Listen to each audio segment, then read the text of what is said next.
कहना है? किस तरीके से पहुंचे और रोकने का भी पूरा प्रयास किया गया? उत्तर प्रदेश की कानून व्यवस्था और राजनीतिक गलियारों में उस वक्त हलचल तेज हो गई जब नगीना सांसद चंद्रशेखर आजाद को भारी पुलिस बल ने काशी टोल प्लाजा पर रोक लिया। चंद्रशेखर आजाद मेरठ के कपसाड़ गांव में हुई एक दर्दनाक घटना के पीड़ित परिवार से मिलने जा रहे थे। टोल प्लाजा पर पुलिस का कड़ा पहरा देखकर माहौल तनावपूर्ण हो गया, लेकिन सांसद अपने इरादे पर अडिग नजर आए। पुलिसिया घेराबंदी के बीच मीडिया से मुखातिब होते हुए चंद्रशेखर आजाद ने दो टूक लहजे में कहा कि वो किसी भी सूरत में पीड़ित परिवार से मिलकर ही दम लेंगे। उन्होंने प्रशासन की इस कार्रवाई को लोकतांत्रिक अधिकारों का हनन बताया और स्पष्ट किया कि उनकी पहली और आखिरी मांग सिर्फ पीड़ित परिवार का दर्द बांटना है। प्रदेश की कानून व्यवस्था पर तीखा प्रहार करते हुए उन्होंने भावुक और चेतावनी भरे लहजे में कहा, उत्तर प्रदेश की हर बहन और बेटी की सुरक्षा सरकार की जिम्मेदारी है। अगर किसी ने भी बेटी के सम्मान से खिलवाड़ करने या उसका अपमान करने का दुस्साहस किया तो उसे याद रखना चाहिए कि अब हर चौराहे पर यमराज खड़ा मिलेगा। वही यमराज उसे ऐसी जगह पहुंचा देगा जहां से वापसी मुमकिन नहीं होगी। सांसद के इस कड़े रुख और यमराज वाले बयान ने सियासी पारे को गरमा दिया है। मौके पर स्थिति को नियंत्रित करने के लिए भारी संख्या में पुलिस बल की तैनाती की गई है। प्रशासन उन्हें समझाने और रोकने की कोशिश में जुटा है। वहीं दूसरी ओर चंद्रशेखर आजाद के समर्थक और स्थानीय लोग उनकी एक झलक पाने और उनके संघर्ष में साथ खड़े होने के लिए बड़ी संख्या में जुटने शुरू हो गए हैं। फिलहाल काशी टोल प्लाजा एक छावनी में तब्दील हो चुका है और सबकी निगाहें इस बात पर टिकी हैं कि प्रशासन सांसद को पीड़ित परिवार तक जाने की अनुमति देता है या ये गतिरोध किसी नए राजनीतिक आंदोलन की शक्ल अख्तियार कर लेगा। तो क्या कहना है? किस तरीके से पहुंचे और रोकने का भी पूरा प्रयास किया गया? रोकने का प्रयास कर रही है। पहले एक बात समझो, आईडी पर पूर्ण रूप से सामाजिक बात है, सबकी समझ आएगी। अधिकारी यहाँ खड़े हैं। पुलिस से मेरी कल बात हुई, परसों रात बात हुई। पुलिस के वरिष्ठ अधिकारियों ने मुझसे कहा कि आप हमें 24 घंटे का समय दो और आप 24 घंटे मत आओ। ठीक है। हम जो भी कार्रवाई परिवार की डिमांड है उसको कार्रवाई को हम लोग एक बात मैंने 24 घंटे कल सब लोग गए, सबने अपनी बात रखी। हम आराम से इंतजार करते रहे कि पुलिस अपनी कार्रवाई आराम से कर। ठीक है। जब बात हुई तो मैंने अधिकारियों से कहा परिवार को सहमत कर लो, परिवार की सहमति से करो जो कुछ करना। रात अंतिम संस्कार हो गया, आपने और हमने सबने देख लिया।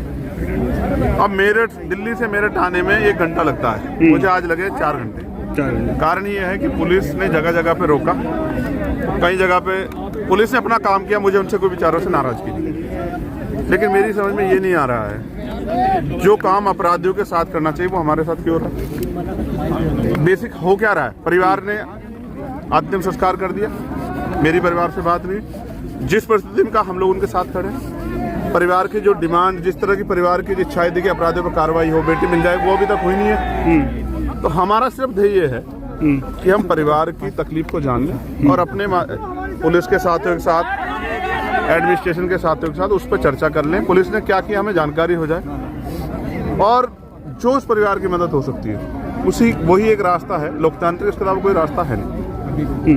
आप और मैं खुद समझ सकते हैं वो बेटी मेरठ की है और जिस माँ की हत्या हुई है वो भी मेरठ की है। और मैं तो ये देख रहा हूँ सब लोग थे वहाँ, ना कोई पार्टी थी ना कोई जाति थी, सब लोग थे। और अगर मैं चला जाऊंगा उनके आंसू पूछने के लिए, उनके पास जाके बैठ जाऊंगा, तो मुझे नहीं लगता कि किसी को कोई परेशानी हो सकती। अगर कोई ऐसा संवैधानिक कार्य हम लोग कर रहे हो तो पता लगे।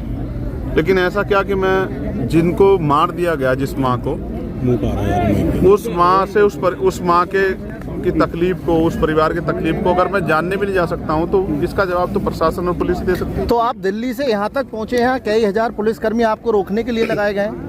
देखो यार, जिसकी माँ मरती है ना, एक होता नेचुरल डेथ, एक हत्या। क्या क्या नहीं सुन रहा हूँ मैं कल से। कोई कहता है लड़की बड़ी है, लड़के को भगा लेगी है।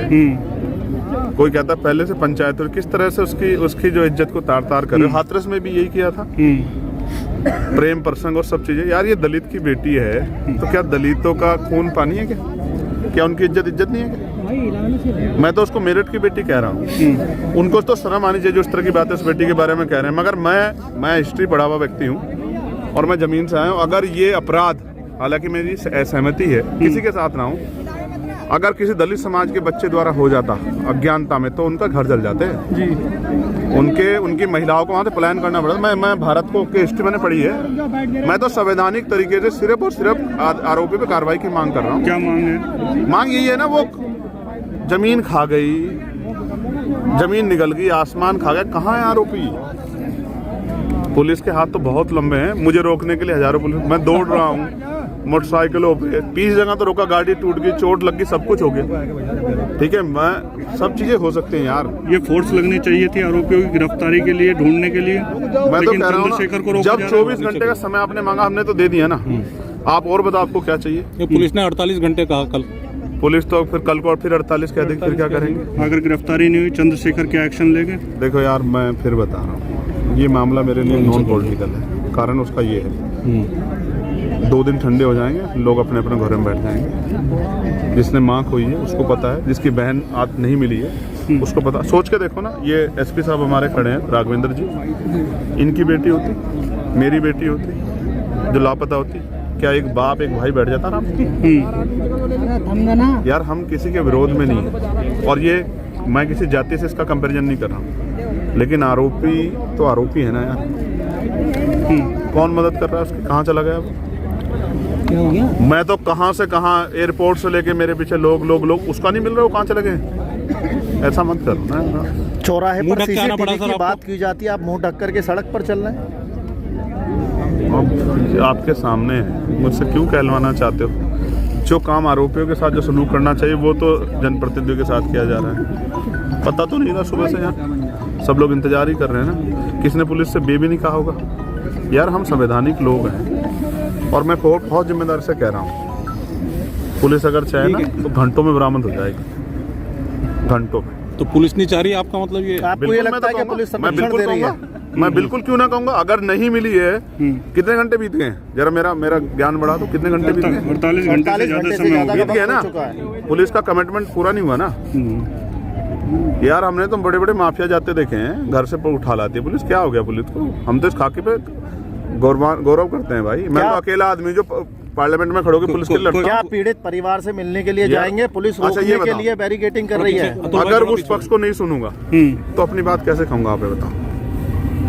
कल बात हुई थी, मैंने उनसे, उन्होंने कहा कि एडीएम यहाँ, मैंने कहा कि एडीएम से कहो कि वो जबरदस्ती ना करे, उनकी बात सुने, और उसके बाद जो भी हो परिवार की सहमति से कर दें। कोई विरोध नहीं किया किसने। अंतिम संस्कार हुआ, कोई किस तरह की बात नहीं, आज भी कोई बात नहीं है। तो देखो, इससे ज्यादा संवैधानिक क्या हो सकता है? इतने संवैधानिक तो है लोग, अभी भी इंतजार कर रहे हैं। मैं एक आपसे आग्रह कर रहा हूँ, क्या वो परिवार सुरक्षित है?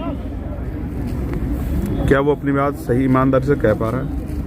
क्या वो संगीनों के साये में नहीं है? क्या उस माँ को मरना चाहिए? एक माँ, समझते हैं आप, अपनी बच्चों की रक्षा के लिए किसी से भी लड़ जाती है। वही क्या ना उस माँ ने, उसके हिस्से में क्या आया? खून।